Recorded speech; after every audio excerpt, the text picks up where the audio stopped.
Maybe you have ADHD or you're neurodivergent and you just want to know that you are not alone. Or maybe you work with someone who has ADHD or is neurodivergent and you don't know what to do when you're working with them.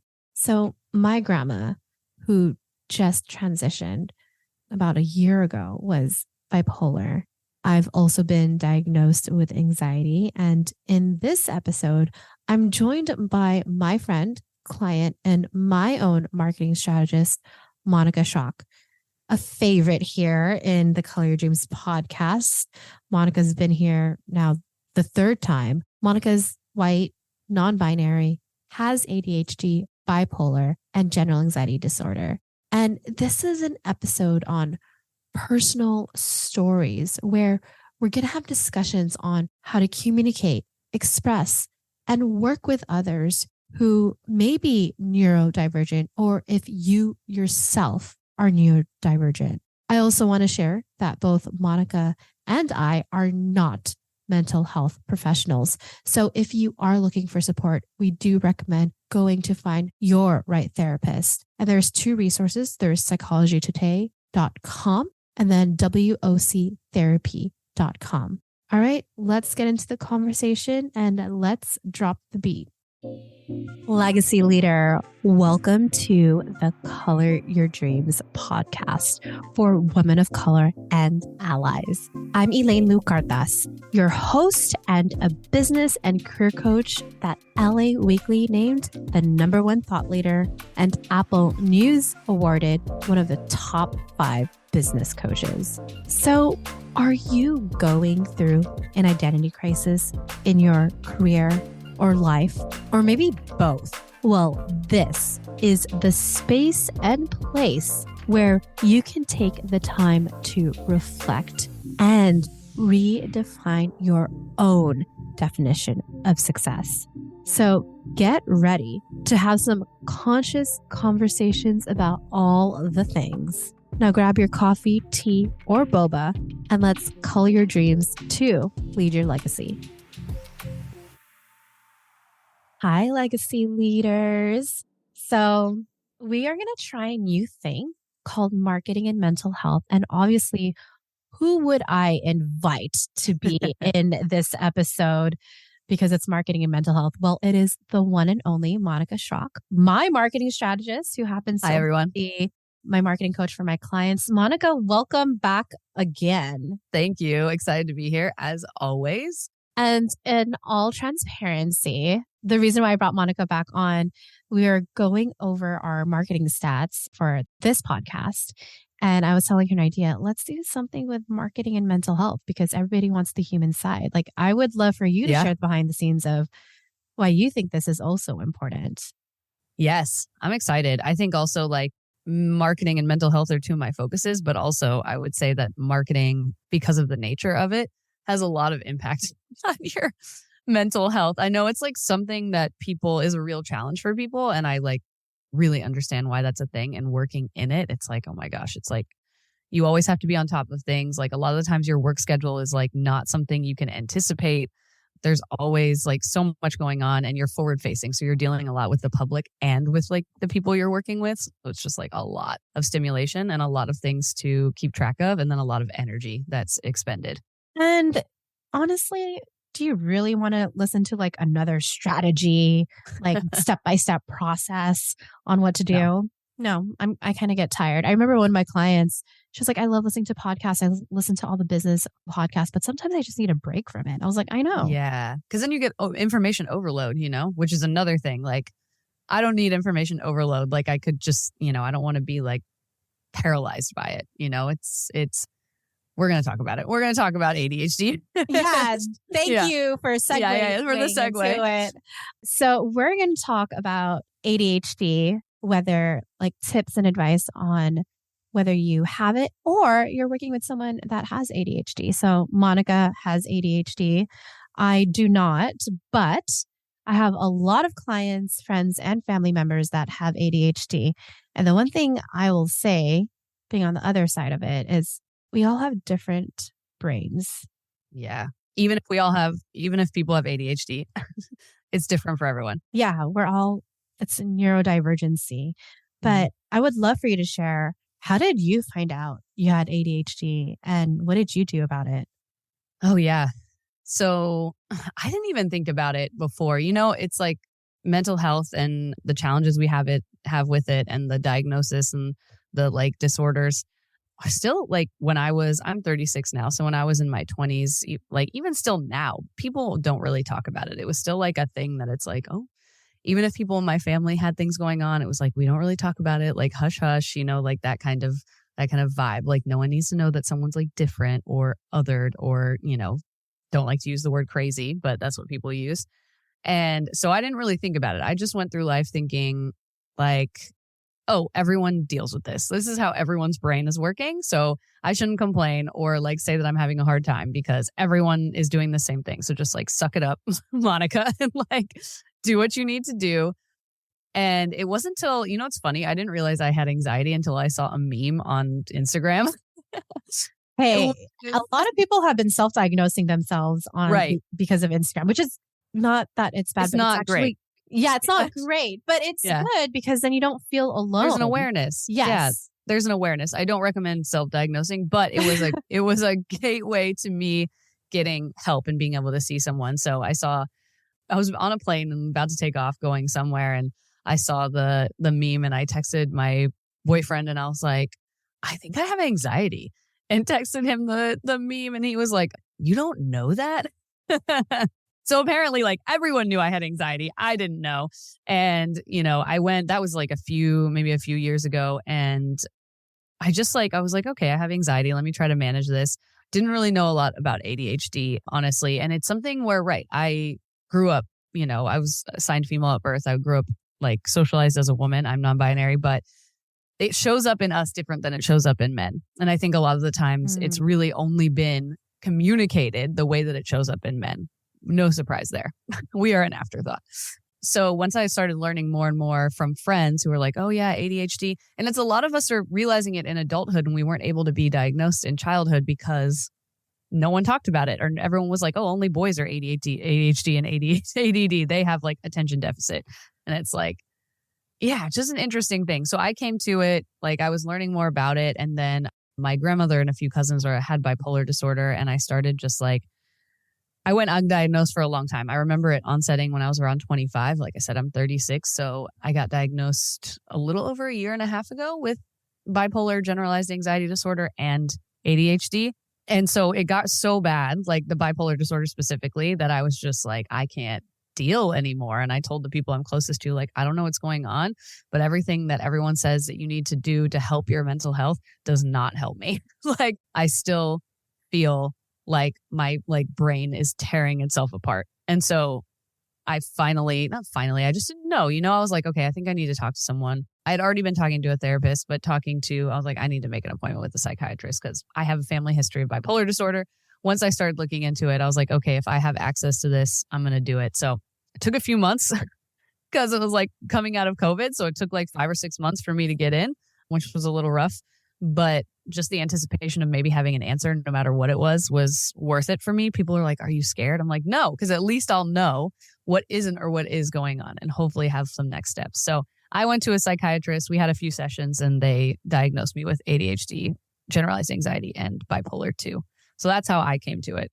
Thank you so much for being vulnerable, sharing all of this to our listeners. I know you also share publicly.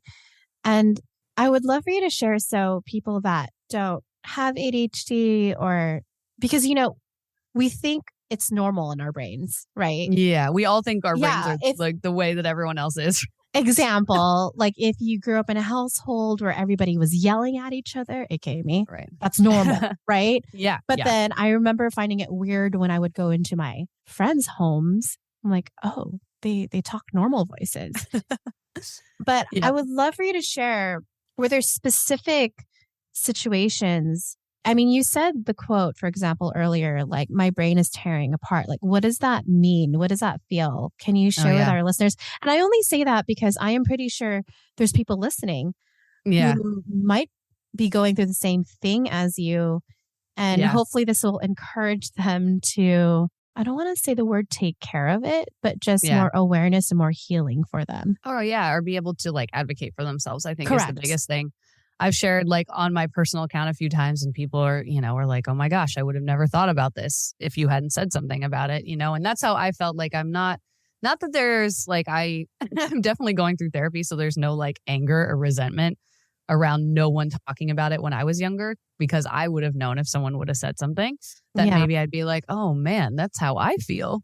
Like maybe I should talk to someone, or maybe there is something going on that I could, something could help with. For me, it is medication, just to be clear.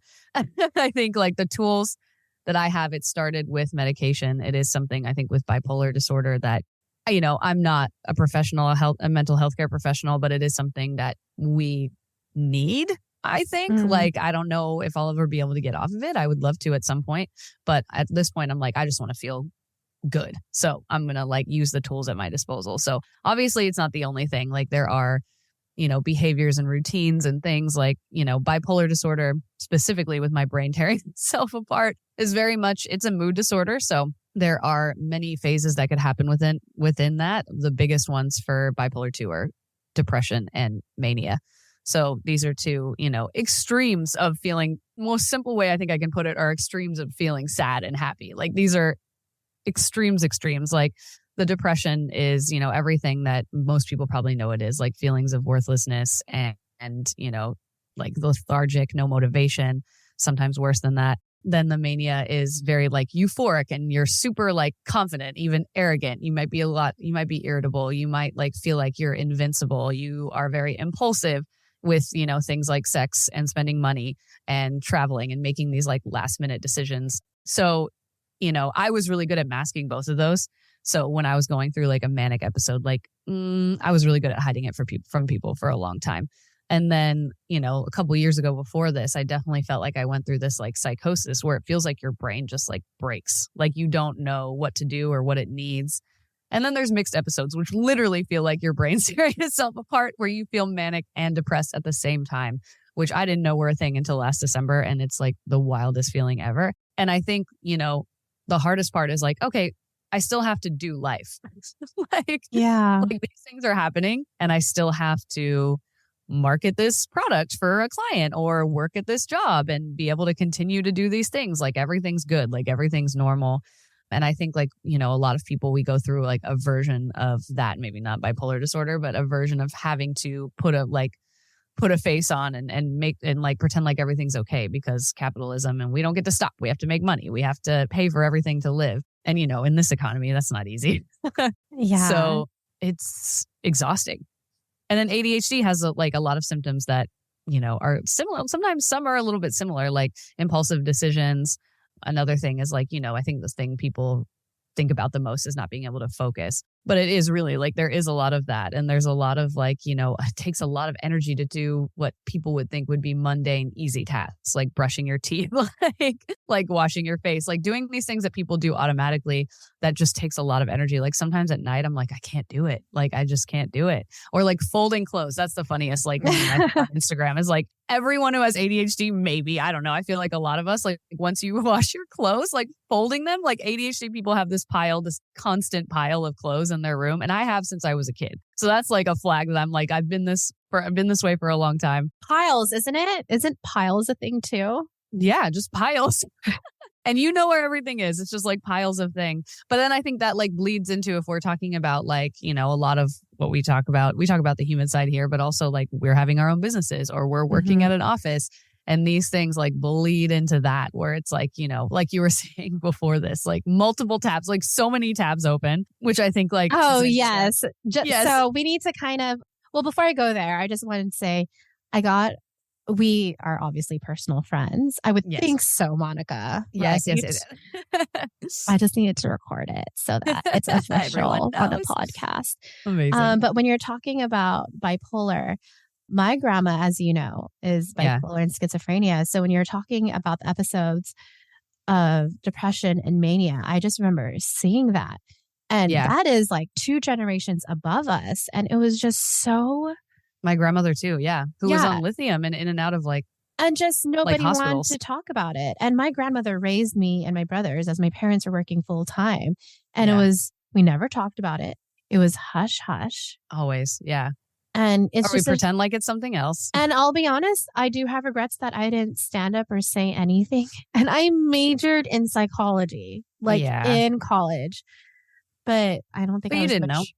I don't think I was mature enough and just that awareness. So I just really appreciate you opening up to talking about that, because I know that even for me, even though I'm not bipolar, it's also something that I don't want to talk about to other people in terms of my grandma having that. It's a rough one. And another, there is bipolar 1 and bipolar 2. I'm bipolar 2, so I have depressive and hypomanic episodes. A lot of the times what is portrayed in like media and in movies and things like that is bipolar 1, where there's really high manic episodes that last like a long time, which people probably know what I'm talking about because that's kind of the only one that's portrayed. But there's, other versions of it. It shows up in everyone differently. And another phase that I forgot to mention, which is hilarious, is stability. That is also what? A phase within bipolar disorder. You also can be stable. And, the goal is to be stable. But what's really funny about that, funny, peculiar, not like haha funny, is that stability is is the weirdest stage for me to be in because I haven't been for so long. So once the meds were starting to stabilize me, I was like, oh, this is weird. I don't know if I like this. I don't know if I like it. What am I supposed to do here? I'm so used to up and down and up and down and up and down. Yeah. That's my normal is being okay, I can't get anything done in these weeks or even months. And then when I get hypomanic, I'm like, do it. You're not sleeping. You're not doing, you have to get everything done because you work in these highs and lows, because you exist in these highs and lows. And I think that's interesting too, because even the happiness that I'm used to, for me, being manic is happiness because that's what I know. So trying to retrain your brain to be that's actually something else. Happiness and joy doesn't have to be all the way up there. You're measuring it to a standard that's just impossible to meet. For a normal brain, So going back as we're talking about neurodivergency, I was like, oh, wait, hold on. Let's talk about the computer tabs.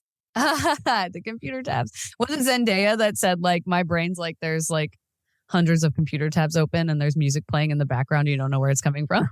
Yeah. Something like that. Well, so before we hit record, for those of you that have your own podcast or want to have your own, or even just have a computer and you're on Zoom, a little tip to make sure that your internet is fast is to close all tabs.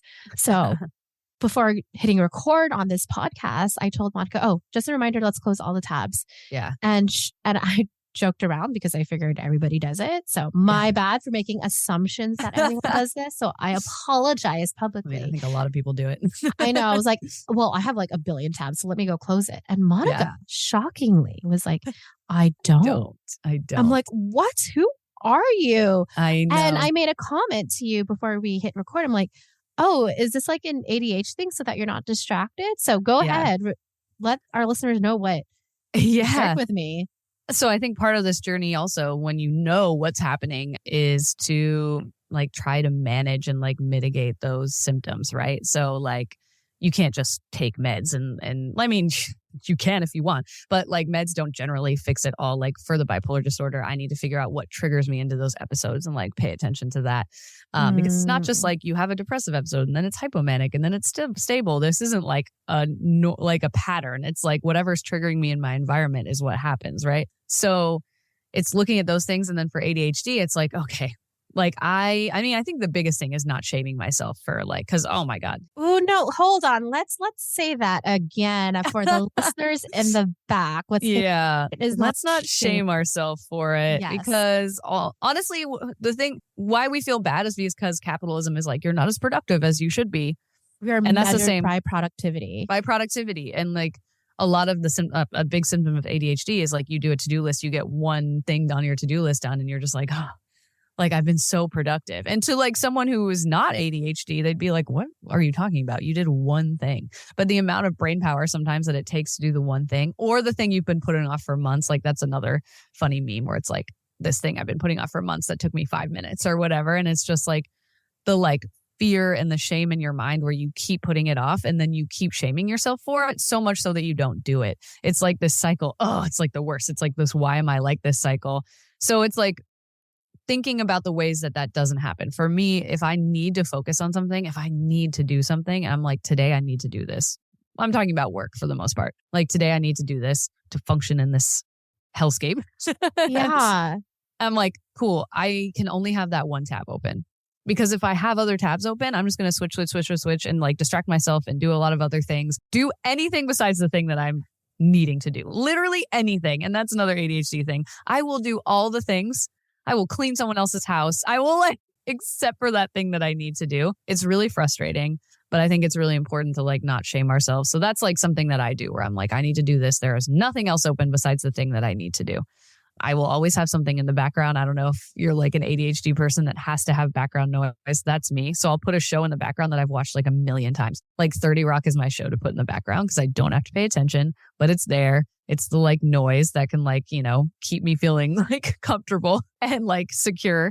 And it really is like little things like that because I can't tell anyone like how this will help them. But at the end of the day, like for me, it's like I have to dump everything out of my brain. Otherwise, I'll be like spiraling. So to-do lists are a huge thing.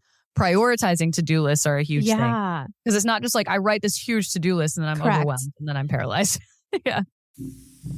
Legacy leader. I know what you're thinking. Elaine, you have such good stuff here. I want more.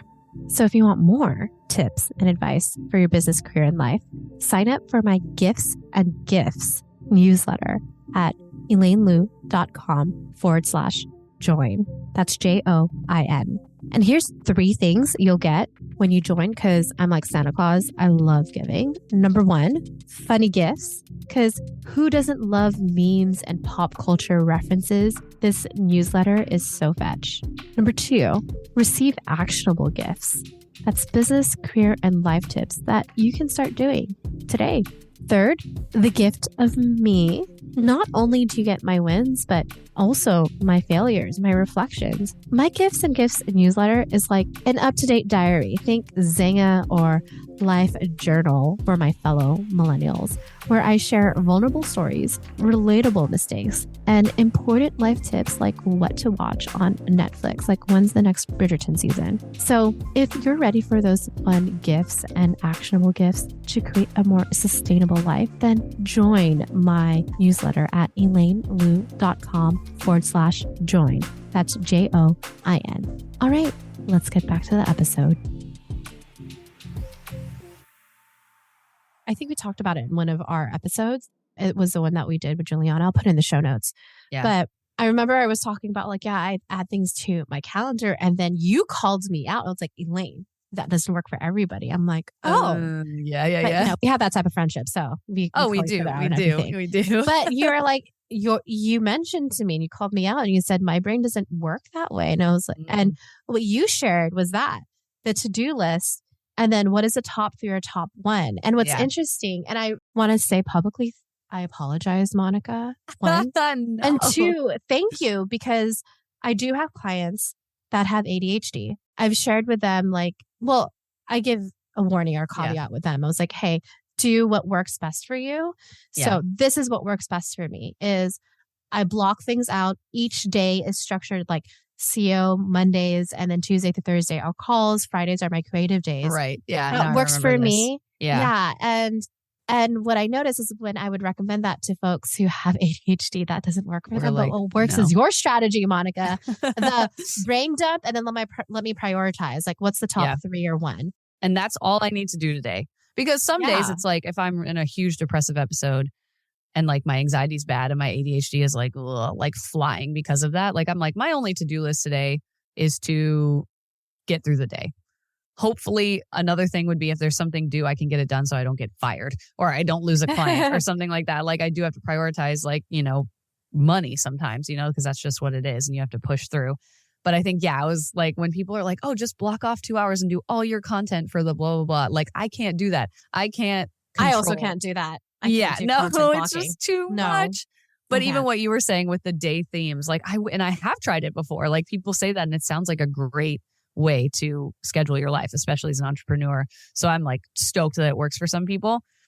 But for me, it's like I cannot, like with the highs and lows that I'm in with ADHD and with bipolar disorder, like I cannot anticipate when I'll be able to do things. Like there really needs to be like an ebb and flow and that, like you said, prioritized to-do list that's just like, let me not overwhelm myself and then shame myself for getting one thing done on my to-do list or nothing. Like, let me just be like, this is the thing that you need to do today. And then I get it done. And then I feel like, cool, I did the thing that I said I needed to do today. And like, if I don't, it's okay. And there's like no, I think I just had to stop shaming myself for not also being as consistent as other people. Like, it's just not, if I'm working in these highs and lows and I have trouble like doing certain tasks, like I cannot be consistent like people want people to be. Like, even with like podcast episodes and stuff, I kind of just release them when I'm like able to, you know what I mean? And it's like, okay, that's the way I work. Like, I'm just not going to be on that schedule. Like, I can't control my motivation like that. I'm really prioritizing how my brain feels and not so much what the output I can do with my brain is. Here's what I appreciate about working with you, since you're my marketing strategist, is there's days when I ask you like, hey, can you work on this? Or what's the update on this? And you'll be so transparent and direct with me. Oh yeah. Like, hey, I'm having a down day.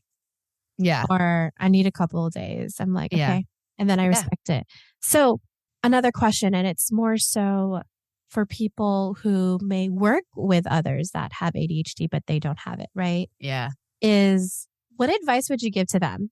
Because I'll be transparent. There are times where I get frustrated from my past. Don't worry, it's not you, Monica. Where I'm like, why is it so hard? Just do this thing. Yeah, I was like, why aren't you doing this? Why can't you do it? Like, I just did 10 things and you can't even do this one thing. Or like, oh, it's just so hard. I know it's not so, because of you. Like, you don't know. I just know I can feel that feeling where you just like feel that this person is like, why can't you do this? And then you fear like they think you're incompetent or lazy or whatever. And you're like, no, literally my brain is just working against me in every single way. Yeah. So what advice would you have for those that do have ADHD? One. And then two, to the people that don't, how to work with them? Yeah. For people who do have ADHD, I would say as much as you can. I know doesn't always feel good. It doesn't always feel like safe. Like, we have to make a certain amount of money. We have to exist in these spaces. I will say I have been in the last year and a half being much more transparent about it. And that has helped because we work together. So I really appreciate you being transparent, and it also educates me. Right. And that's the thing too. I think that's a big thing for me, since people weren't when I was going through this for a decade. And then it went undiagnosed for bipolar disorder specifically, went undiagnosed for 10 years, and it just got worse and worse and worse. So me, I'm like, I don't want people to get that bad. So, and I want people to understand, like, these are not like, I give myself longer timelines with clients now because I'm like, I know I'm going to need more time. Like, I'm not going to pretend like I can work. Like, I can work fast, and I know in my brain that I will do all the work in probably like 2 hours, but I will do all the work in 2 hours, like a couple days before it's due or the day before it's due. So let me just give myself enough time and look at the timelines I have for all my clients or all my projects at work. So I think it's like, we don't need to compete with people who don't have ADHD at the end of the day. And honestly, I think like being able to be like, hey, I need a longer amount of time on this, or hey, like today I'm just like, this is a struggle for me, so I'm going to need till tomorrow, like end of day, to do this, and just being really transparent. Like, I think— Hold on. I want to pause on that. I think that's really important to say. And also, what I appreciate about that is that you were detailed. Do you know what I mean? You didn't have to explain what your brain is going through. You're just like, today's a struggle. I can't do this. Yeah, I can't do this today. And it's like, not thinking you're less than because you need a longer timeline than someone who can just like do these tasks like boom, boom, boom. And I think for me also, I would be like, okay, cool. You know what they say, the reward for good work or doing work quickly is more work. Yeah. So I think for me, I was just like, I don't want more work necessarily. If I have enough work, I don't want people to reward me with more shit to do. So I think for me, it's like, if I have an adequate amount of things to do, an adequate amount of clients, or if you're at work, like being like, hey, like I'm a human being, having you expect me to do this many projects is like, it's impossible. I can't meet these expectations. I don't want to feel bad about myself because I can't meet expectations that are unmeetable. So I think it's like, and it's hard because we live in this system that like we might be punished for that, you know? So I think it's like you do it in the like smaller ways or in spaces or with people that you feel comfortable. I think when I had a job that I just left. And when I first got there, I was upfront immediately with my immediate supervisor. I was like, look, these are the things that I struggle with. this is how it can affect my work.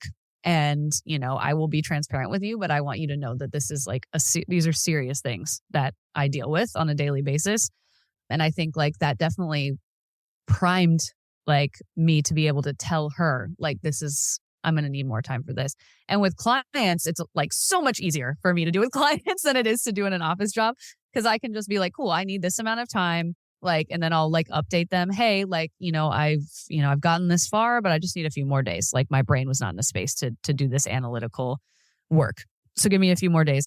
I also put in my email signature, like, hey, like what? No, I love your email signature. If you don't mind, I would love to share that. Oh, yeah. Yeah, we'll put it in the show notes, but go ahead, continue. Share what it the is. synopsis is like, hey, I'm a human before I'm a business and you are too. So, I don't expect you to reply in any like rush timeline. It's basically like giving them a moment to breathe. Like you don't need to reply to me all the way or like right away. And so many people have like emailed back and been like, oh my God, I love that. I just like want everyone to put it in their signature. So we're all like acknowledging, but then also there's more than an acknowledgement that needs to happen, right? Because there's a lot of companies that are like, we prioritize your mental health, but they don't.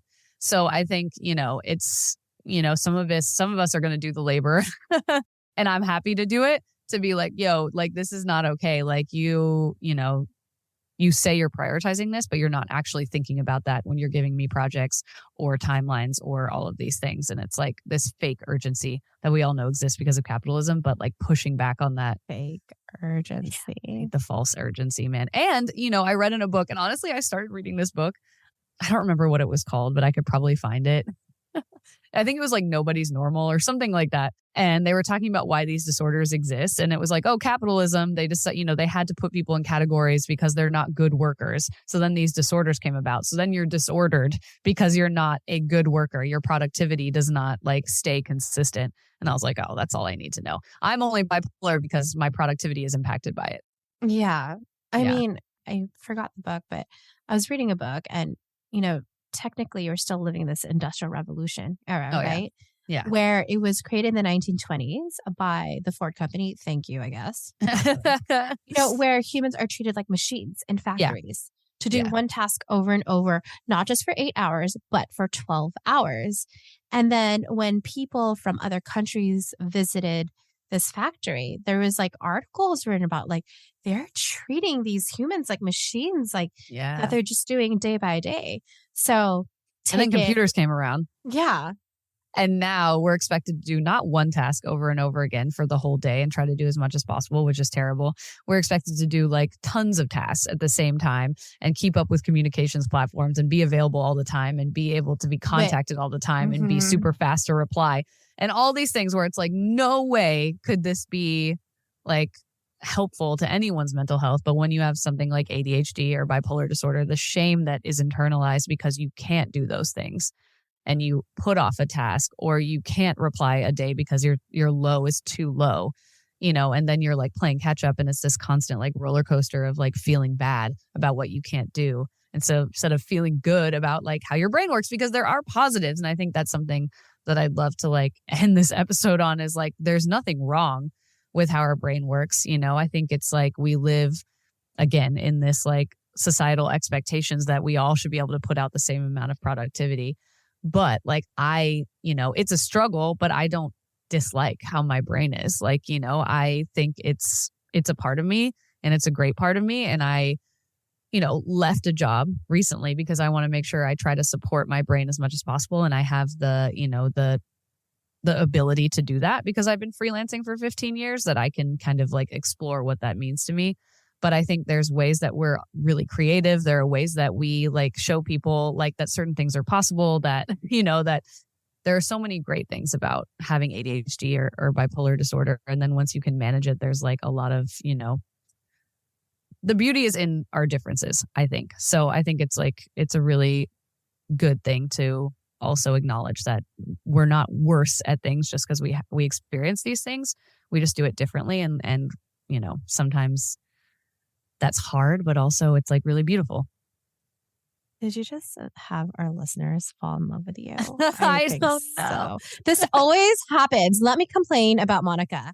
So, like, Monica comes in, does these monthly marketing and mental health sessions. Side note, Monica's not a mental health practitioner, just No. holds space. Yeah. But it's like, I give my clients the same advice, and then I start getting messages from this. Oh my God, Monica said this, and Monica said to do this and do that, and not to do this, and all this amazing things in my life's happening. I'm like, I said the same thing, but you know what? It's like Monica when your had, partner tells you something, but then like someone else does and they're like, are you serious? I've been telling you that forever. It's that similar yeah, like vibe. ugh, But so yes, I'm not a annoying. mental health professional. I do not diagnose people, but if people want to share what they're going through, all I do is share my experience and how I've like tried to manage it and any like tools that have helped me.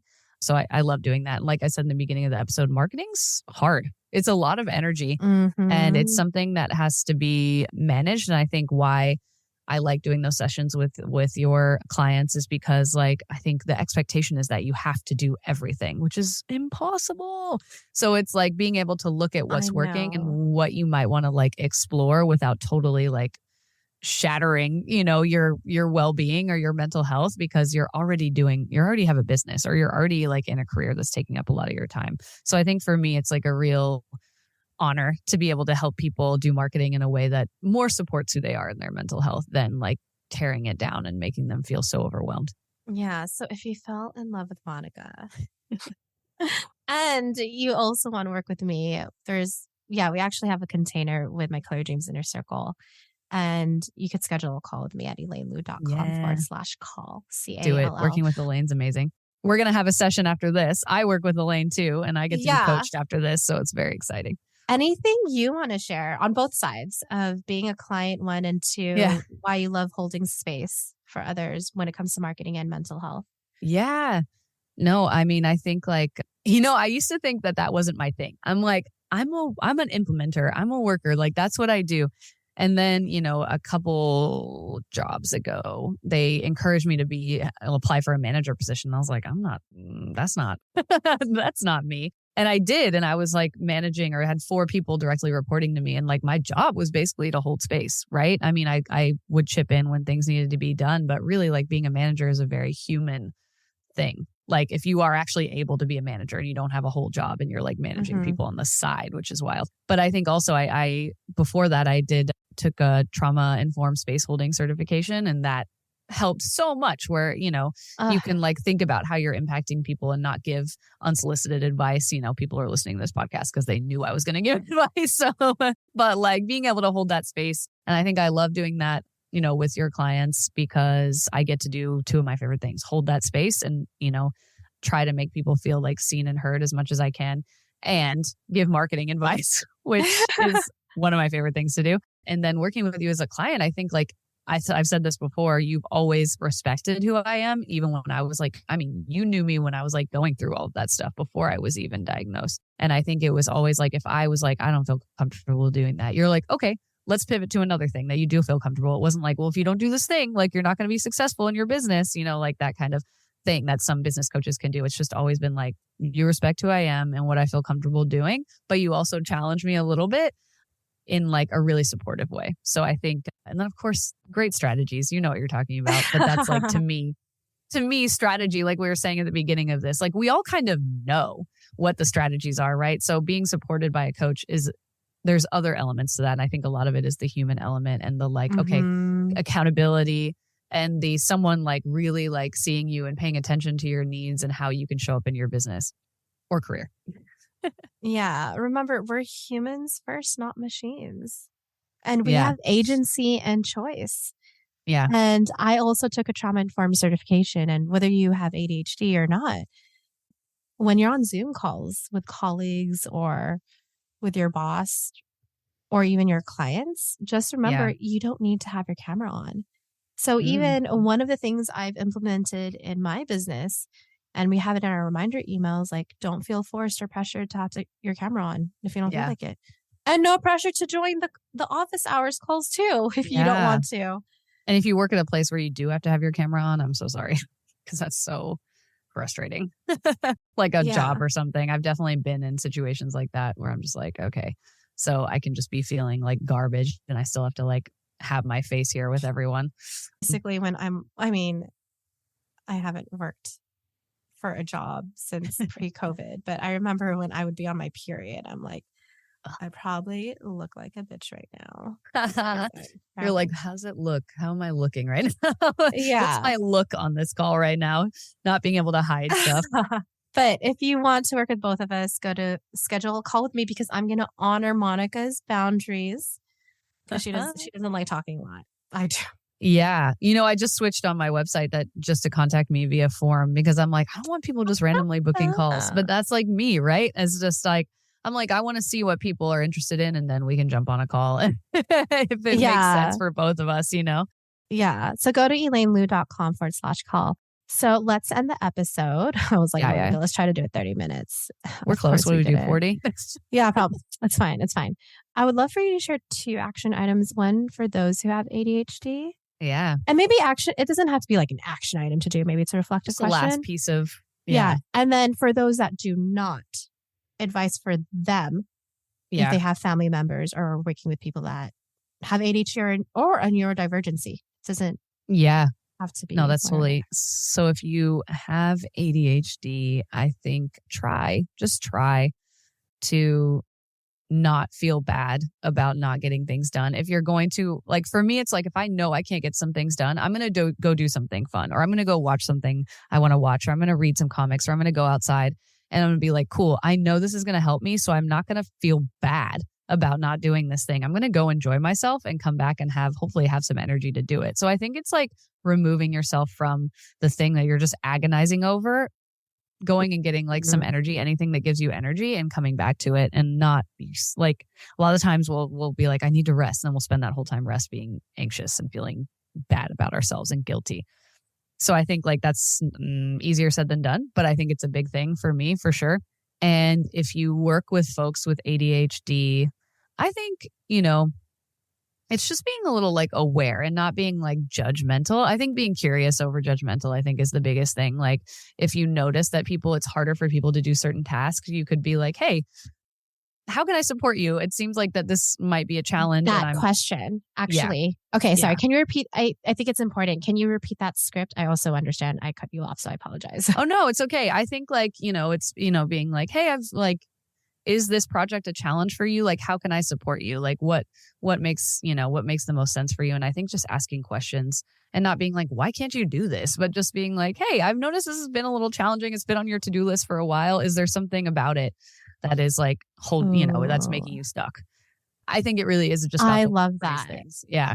I love that because how many of us have grown up in a household where someone's not doing it the way you want it to do? Like, why can't you do it? What's going on here? Yeah.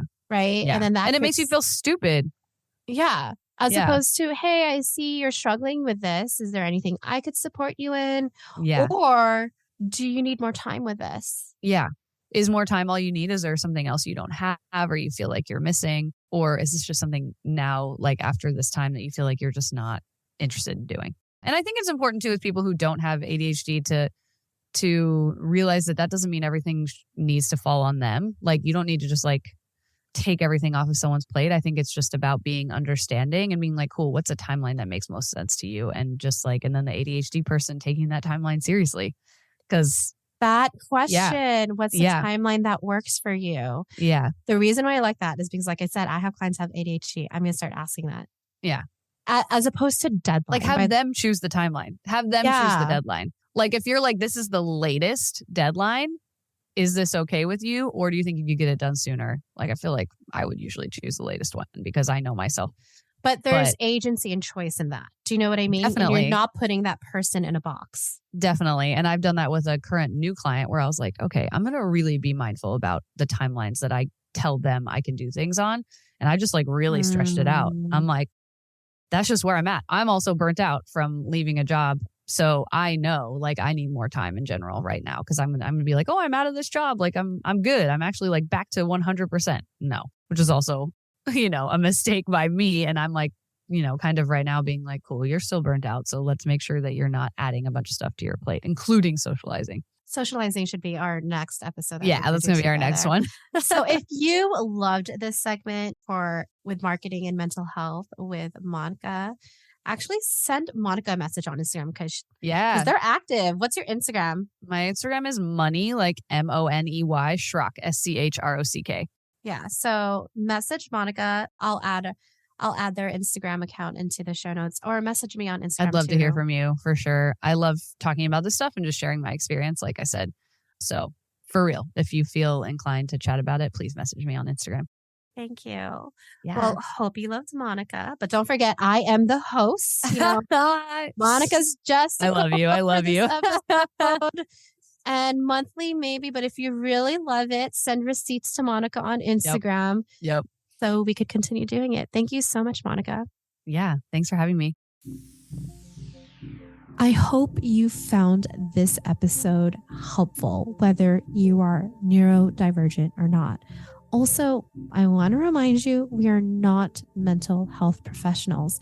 So if you're looking for support, we recommend going to psychologytoday.com or woctherapy.com to look for the right therapist for you. And if you learned a lot from this podcast episode on how to work with someone who is neurodivergent or how to work with others if you are neurodivergent yourself, here are 4 things you can do if you feel called to do them. First, share this episode with a friend. Send them a personal message on how this episode can help them be seen if they are neurodivergent. Or if you have a friend who is working with someone who is neurodivergent, like has ADHD, bipolar, or anxiety, and they need help on how to collaborate and work together, send them this episode. 2, leave a rating and review for the Color Your Dreams podcast so more women of color and allies can create a sustainable life. And 3rd, if you would like to see how to work with me and Monica to create a more sustainable life where you could be present with yourself, be authentic with others, and create your own checklist of success, then schedule a complimentary legacy, business, and career review call at elainelou.com/call. That's ELAINELOU.com/call. CALL.